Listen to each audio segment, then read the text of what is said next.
Hello students. आज के video में हम दो इम्पॉर्टेंट टॉपिक्स के बारे में डिस्कस करने वाले हैं। फर्स्ट वाला होता है हमारा पीडीडी यानी कि प्रिस्क्राइब डेली डोज। सेकंड वाला रहेगा हमारा एमएए यानी कि मेडिकेशन एडहेरेंस असेसमेंट। ये दोनों कॉन्सेप्ट क्लिनिकल प्रैक्टिस और फार्माको एपिडेमियोलॉजी में बहुत काम में आती है। तो चलिए बिना टाइम वेस्ट करे स्टार्ट करते हैं पीडीडी से। पीडीडी यानी क्या होता है? Prescribe daily dose. It is the average amount of medication that doctors prescribe for a patient to take daily based on a sample of prescriptions. PDD क्या है? Is the average amount of medication prescribed per day to patients based on real world prescription data. PDD यानी doctors एक patient को एक दिन के लिए कितनी दवाई प्रिस्क्राइब करते वो इसमें हमको मालूम हो जाता है। ये एवरेज बेसिस पे लेकर हमें बताता है पीडीडी। एग्जाम्पल से मैं आपको समझाऊंगा। एमॉक्सिसिलिन ले लीजिए आप। डॉक्टर क्या करते हैं? माइल्ड इन्फेक्शन के लिए प्रिस्क्राइब 500 mg TID। लेकिन अगर सीवियर इन्फेक्शन हो जाता तो उसमें क्या करना पड़ता? 500 mg की जगह हमको 1000 mg देने की ज़रूरत पड़ जाती। तो पीडीडी का वैल्यू सिचुएशन के हिसाब से चेंज हो सकता है। तो चलिए देखते हैं फीचर्स और या फैक्टर्स बोल लीजिए। कहाँ से हम पहले उसको लेंगे? डेटा सोर्स रहेगा हमारे पास। पीडीडी कहाँ से लेंगे? हम डेटा सोर्स से लेंगे। डेटा सोर्स यानी क्या रहता है? प्रेस्क्रिप्शंस, मेडिकल रिकॉर्ड्स, फार्मेसी रिकॉर्ड्स वगैरह से आपको पीडीडी के बारे में मालूम हो जाएगा। एग्जाम्पल एवरेज एडल्ट डोज क्या है एमॉक्सिसिलिन का? आपको कैसा मालूम होगा? फार्मेसी रिकॉर्ड या प्रिस्क्रिप्शन में देखेंगे तो 500 mg TID मालूम हो जाएगा। सेकेंड वाला है हमारा डायग्नोसिस रिलेवेंस, यानी कि कौन से डायग्नोसिस में आप ड्रग का डोज कैसा देंगे। कंडीशन के हिसाब से डोसेस चेंज हो जाता। एग्जाम्पल एंटीसाइकोटिक ड्रग्स जो है सिजोफ्रेनिया में और बाइपोलर डिसऑर्डर में दोनों में यूज होते हैं, लेकिन उन लोगों के डोज में वेरी हो जाता। यानी तो एमॉक्सिसिलिन का एग्जाम्पल ले लीजिए। नॉर्मल हम माइल्ड इन्फेक्शन रहा तो 500 mg दे, सीवियर इन्फेक्शन रहा तो 875 mg दे रहे थे। नेक्स्ट है हमारा पेशेंट कैरेक्टरिस्टिक्स। इसमें क्या आता है? अब एज, जेंडर, वेट के ऊपर हम डोज को चेंज कर देते हैं। एग्जाम्पल चिल्ड्रंस में हम क्या करेंगे? 500 mg वगैरह नहीं देंगे। उन लोगों के वेट के हिसाब से हम कैलकुलेट करेंगे। एवरेज क्या देंगे? 20 to 40 mg पर kg पर डे के हिसाब से देंगे। फिर उसके बाद है हमारा डिसीज सिवियरिटी। डिसीज सिवियरिटी है। अब डिसीज सिवियरिटी में क्या कर देंगे? सीवियर केसेस में अलग डोज रहेगा, नॉर्मल केसेस में अलग रहेगा। जैसा कि सीवियर केस में एमॉक्सिसिलिन को हमें 1000 mg देना पड़ेगा, माइल्ड केसेस में कम डोज देते हैं। नेक्स्ट है हमारा इंटरनेशनल वेरिएशंस। इंटरनेशनल वेरिएशंस यानी अलग अलग कंट्रीज अलग अलग अपना स्टैंडर्ड बना लेकर रख लेते हैं। जैसा कि यूएस में एमॉक्सिसिलिन का क्या है? 500 mg है। जैसा कि यूरोप में देखेंगे आप तो 1000 mg रहेगा वहाँ पर। तो ऐसा countries based on countries dosage can very. Advantages देख लेंगे। ये क्या करता है? एडवांटेजेस देखिए हमें क्या मिलते हैं? स्टैंडर्डाइजेशन फॉर ट्रीटमेंट मिलता है, helps in drug utilization review, improves drug safety. Disadvantages में क्या रहेगा? PDD does not tell how many people are actually taking the medication, does not measure adherence और कंप्लायंस। ये था हमारा पीडीडी। अब इसके बाद देखते हैं एमएए यानी medication adherence assessment. Medication adherence assessment या मेजरमेंट भी बोल सकते हैं आप। ये क्या रहेगा? डेफिनेशन देखेंगे। It is the process of assessing or checking how well patients follow their prescribed medication regimen। यानी कि पेशेंट अपनी दवाई को कितना रेगुलरली और सही तरह से ले रहा है, ये चेक करने के एडहेरेंस असेसमेंट कहलाता है। पेशेंट सही से दवा ले रहा है या नहीं ले रहा, ऐसा सब हमें इससे मालूम हो जाता है। ये इम्पोर्टेंट क्यों है, इम्पोर्टेंस देखेंगे इसकी। ये इंश्योर करता है प्रॉपर ट्रीटमेंट आउटकम्स को, और poor adherence leads to treatment failure, complications and increased cost. मैं अब क्या करेंगे, अब मेथड्स देखेंगे हम। मेथड्स में आता है फर्स्ट वाला, मेथड्स कई के मेथड्स है मेजर करने के लिए। किसको मेजर करना है, एडहेरेंस को।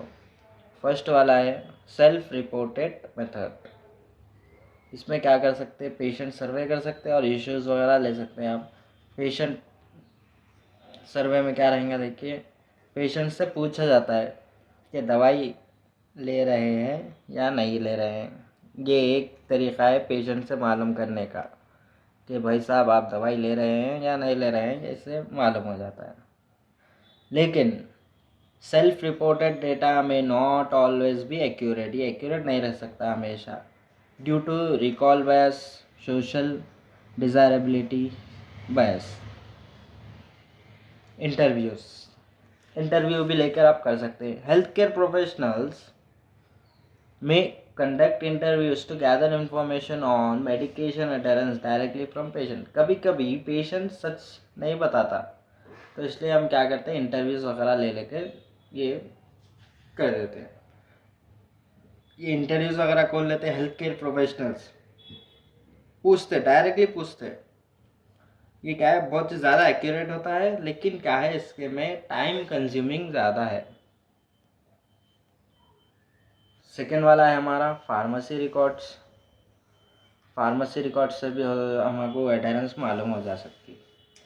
ट्रैक करते हैं कि पेशेंट ने टाइम पर दवाई रिफ़िल करी या नहीं, फार्मेसी रिकॉर्ड्स वही करते हैं। MPR मेडिकेशन पोजीशन रेशियो, ये है। इसमें क्या होता है, देखिए फार्मूला पहले देख लेंगे आप। Total days supply of medication dispense divided by total number of days in the specific period into 100। अगर पेशेंट को 60 डेज की दवाई दी गई थी और उसने 30 दिन में ख़त्म कर लिया, तो क्या रहेगा, 60 डिवाइडेड बाई 30, तो क्या इक्वल टू क्या आ जाएगा,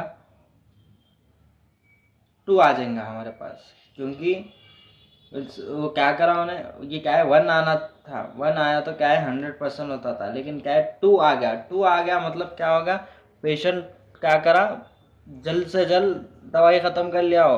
अब हम क्या करें, पेशेंट को 60 डेज़ के लिए दवाई दिए, लेकिन उन्हें 30 डेज़ में ख़त्म कर लिया, यानी कि क्या है 2, लेकिन ये 1 होना चाहिए था। जितने दिन दवाई दिए उतने दिन दवाई खाना उन्हें, लेकिन उन्हें क्या करा, जल्दी से जल्दी खा लिया, तो इसका मतलब ओवर यूज़ है ये। अगर ये 1 से नीचे आ जाता था तो अपने पास बच जाती थी दवा, बच गई या नहीं, क्या हो जाता था, पेशेंट सही से दवा नहीं ले रहा। तो ये फार्मूले से हमें ये मालूम हो जाता है। चलिए अब देखते हैं हम इलेक्ट्रॉनिक मॉनिटरिंग। इसमें क्या रहता है, स्मार्ट पिल बॉटल्स या MEMS, यानी कि medication event monitoring systems track करते हैं कब बॉटल ओपन करे, कब बॉटल को क्लोज़ करे वगैरह। ये इलेक्ट्रॉनिक मेथड से हमें इलेक्ट्रॉनिक मॉनिटरिंग बोलते हैं इसको, इससे मालूम हो जाता है। फिर है हमारा बायोलॉजिकल ऐसे।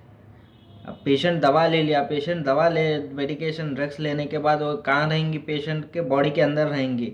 अगर हम बायोलॉजिकल फ्लूइड्स को लेकर टेस्ट करेंगे तो दवा उसके अंदर है या नहीं है, इससे मालूम हो जाता हमें कि वो अगर दवा रही तो इसका मतलब है कि पेशेंट ठीक से अपनी प्रेस्क्रिप्शन को फॉलो कर रहा है। अगर उसके बॉडी में ड्रग नहीं रही, उसके बॉडी फ्लूइड्स में नहीं मिलेगी, तो पेशेंट सही से नहीं ले रहा है। क्लिनिकल आउटकम, इसमें क्या रहेगा, मॉनिटरिंग इम्प्रूवमेंट्स और एक्सर्बेशन ऑफ सिम्टम्स, डिसीज प्रोग्रेशन और the occurrence of side effects can indirectly reflect medication handle। ये क्या रहता है कि अगर पेशेंट दवाई ले रहा है तो उसके डिसीज़ में इम्प्रूवमेंट यानी कि उसके हेल्थ में इम्प्रूवमेंट आना चाहिए। अगर नहीं आ रहा यानी कि ये भी एक तरीका है कि वो ठीक से दवाई नहीं ले रहा है। नेक्स्ट है हमारा वेट ऑफ टॉपिकल मेडिकेशंस। इसमें क्या करते हैं, क्रीम या ऑइंटमेंट का वेट मेजर करते हैं अपन before and after use. Adherence का डायरेक्ट इनडायरेक्ट आइडिया मिल जाता है हमको। अगर वो सही से मेडिकेशन ले रहा है यानी कि टॉपिकल वगैरह तो सही से वो मतलब ख़त्म होते जाएगी वो दवा। अगर ख़त्म नहीं हो रही है यानी कि वो नहीं ले रहा। पिल काउंट मेथड, इसमें क्या करते हैं, पिल काउंट में पिल्स को काउंट करते हैं हम, बचे हुए टैबलेट्स काउंट करना अपन।